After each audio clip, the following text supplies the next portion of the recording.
बिस्मिल्लाहिर्रहमानिर्रहीम। अच्छा जी, सबसे पहले फ्रेज़ेस का देख लेते हैं। वैसे तो मैंने डिटेल में बता दिया था कि फ़्रेज़ होता क्या है। एक वीडियो है ऑलरेडी, आप वो भी देख लेना, बट यहाँ पे देख लें। A phrase a group of words that do not have its own subject and predicate. अच्छा, थोड़ी देर के लिए ये मैं आपको बता दूं कि प्रेडिकेट क्या होता है। आप जानते हो, let's suppose if I say he goes to school, he is the subject and goes to school is the predicate. ये चीज़ें हमें ऑलरेडी पता हैं। किसी भी सेंटेंस में से अगर आप सब्जेक्ट निकाल दो, बाकी जो पार्ट है वो प्रेडिकेट होगा, उसको बाद में देखेंगे। अच्छा, अब मैं इस वजह से डिटेल्स में नहीं जा रहा कि मैं एब्सोल्यूट और पॉजिटिव फ्रेजेस पे ज़्यादा फोकस करना चाहता हूँ। अच्छा, नेक्स्ट जो स्लाइड है उसमें लिखा हुआ है जी फ्रेज वर्सेस क्लॉज। अब फ्रेज वर्सेस क्लॉज का क्या मतलब है, फ्रेज और क्लॉज में डिफरेंस क्या होता है। देखो जी, a phrase is a group of words without a subject verb component, while a clause contains both subject and a finite verb.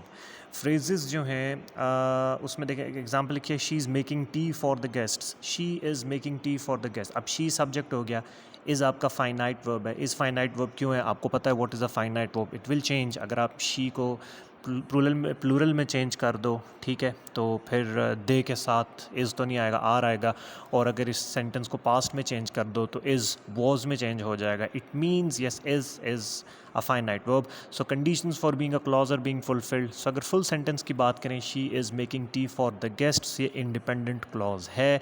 अगर मैं शी इज़ मेकिंग टी तक भी बात करता हूँ तब भी ये इंडिपेंडेंट क्लॉज ही होगा।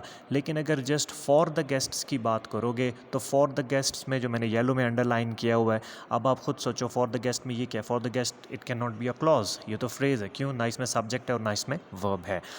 अच्छा, phrase can not stand alone while independent clauses can stand alone in a sentence. लेकिन जो डिपेंडेंट क्लॉज है आपको पता है, it can not stand alone in a sentence. For example, in a short while. In a short while phrase है, he returned in a short while, एक full clause हो गई है, ठीक है जी। अच्छा, काइंड्स ऑफ फ्रेजेस में नाउन फ्रेज है, एडवर्ब है, एडजेक्टिव है, एडवर्बियल है, एडजेक्टाइवल है, प्रीपोजिशनल है, पार्टिसिपल है, जेरेंड, इन्फिनेटिव, एब्सोल्यूट, पॉजिटिव और कुछ अदर टाइप्स हैं, वो देखेंगे। अच्छा, अगर यहाँ पे मैं स्किप कर दूँ नाउन फ्रेज को, नहीं, बल्कि नाउन फ्रेज तो मैंने करवाया ही नहीं है। चलिए नाउन फ्रेज देख लेते हैं। A noun phrase functions as a noun in a sentence. Now what is the position of a noun in a sentence. A noun can be, example पे देखो, अ नाउन जो है वो एज ए सब्जेक्ट भी use हो सकता है, as an object भी यूज़ हो सकता है, एज ए डायरेक्ट ऑब्जेक्ट भी यूज़ हो सकता है, और एज ए सब्जेक्ट कॉम्प्लीमेंट भी यूज़ हो सकता है। ये मेजर प्लेसेस हैं नाउन के एक सेंटेंस के अंदर। अब नाउन फ्रेज को पढ़ लेते हैं। कहते हैं noun phrase functions as a noun. Now what is the meaning of functions as a noun. वो जो नाउन फ्रेज है वो ग्रुप ऑफ वर्ड्स होगा, या तो वो सब्जेक्ट की तरह एक्ट कर रहा होगा, या वो ऑब्जेक्ट की जगह पर होगा, या सब्जेक्ट कॉम्प्लीमेंट की तरह एक्ट कर रहा होगा, सब्जेक्ट कॉम्प्लीमेंट की जगह पे होगा, या डायरेक्ट ऑब्जेक्ट होगा। And it consist of a noun and other related words. Modifier हो सकते हैं, प्री मॉडिफायर्स या पोस्ट मॉडिफायर्स हो सकते हैं, डिटर्मिनर्स हो सकते हैं जो नॉर्मली एडजेक्टिव्स होते हैं। Examples, the boy with brown here is laughing. अब गौर करो इस सेंटेंस में जो बॉय है ना वो सब्जेक्ट है, डूअर ऑफ एन एक्शन है। तो द क्या हो गया, प्री मॉडिफायर हो गया, द बॉय नाउन है, ठीक हो गया, क्योंकि the boy is a phrase, noun phrase है, ठीक है। अच्छा, अगर मैं सिर्फ विद ब्राउन हेयर की बात करूँगा, विद ब्राउन हेयर, बेटा विद से स्टार्ट हो रहा है, प्रेपोजिशन है, तो with brown hair prepositional phrase होगा। और अगर हमें ये बात पता है कि प्रेपोजिशनल फ्रेज जो है या तो वो एडजेक्टाइवल फ्रेज होता है या वो एडवर्बियल फ्रेज होता है। तो बेटा ये जो प्रेपोजिशनल फ्रेज है विद ब्राउन हेयर, ये आपका एडजेक्टाइवल फ्रेज है, क्योंकि वो द बॉय नाउन के बारे में आपको बता रहा है। लेकिन अगर मैं फुल फ्रेज की बात करूं, the boy with brown hair, तो बेटा the boy with brown hair पूरा का पूरा जो ग्रुप ऑफ वर्ड्स है, अब ये पूरा का पूरा नाउन हो गया है, जिसके अंदर बॉय जो है वो आपका नाउन है, जो द है वो आपका प्री मॉडिफायर है, और जो विद ब्राउन हेयर है ये पोस्ट मॉडिफायर्स हैं। ये सारे के सारे वर्ड्स नाउन बॉय के बारे में बता रहे हैं, उससे फुल सब्जेक्ट हो गया। So the boy with brown hair is the subject, and but it is not a single word, it is a group of words. Yes, ये noun phrase होगा। आगे आते हैं जी, he is wearing a nice white shirt। मैं already आपको बता चुका हूँ कि just ask a question what from the verb, है ना, and your answer is a direct object। he is wearing what, what का आंसर हमेशा क्या होगा, noun होगा।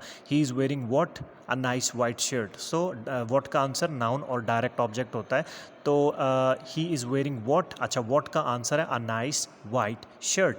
तो बेटे अ नाइस वाइट शर्ट जो है it is a noun phrase. क्यों? शर्ट आपका असल में डायरेक्ट ऑब्जेक्ट है और अ नाइस वाइट जो है वो प्री मॉडिफायर्स हैं। अब इसमें हम एक और बात देख लेते हैं। अगर मैं अ नाइस वाइट शर्ट की बात करूँगा इट मीन्स के मैं नाउन फ्रेज़ की बात कर रहा हूँ, लेकिन जस्ट अ नाइस वाइट की अगर मैं बात करूँ तो ये एडजेक्टिव फ्रेज़ होगा। ठीक है। अच्छा, I know the back streets. I know what? The back streets. Again, the back streets is what? A noun phrase. Why? It is a direct object. आगे चलते हैं।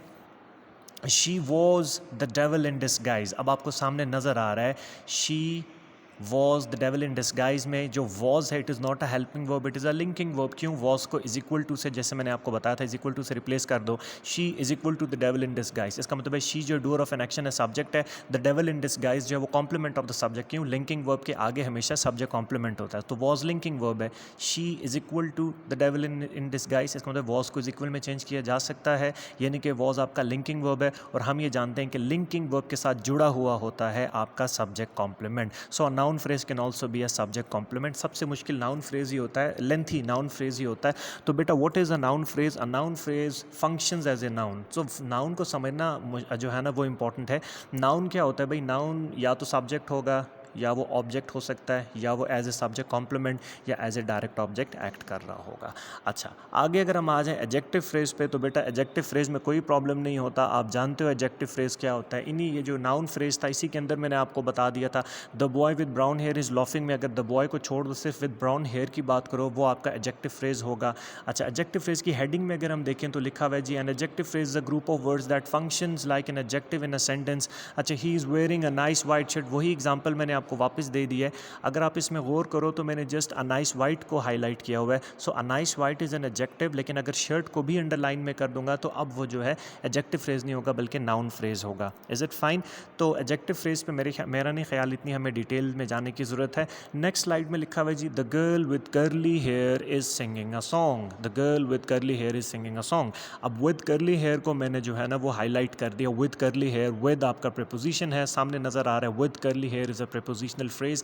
और मैं आपको बार बार बता चुका हूँ your prepositional phrase can either be N adjectival phrase और एन एडवर्बियल फ्रेज। तो अब with curly here is modifying the girl, so with curly here is an adjectival phrase. Point number one. Point number two, the girl is a noun phrase. The girl is a noun phrase. With curly hair is what? An adjectival phrase, or we can say a prepositional phrase functioning like an adjectival phrase. दूसरा point हो गया। और अगर मैं कह दूँ the girl with curly hair, so the girl with curly hair complete अब क्या हो जाएगा? Noun phrase हो जाएगा। ठीक है जी।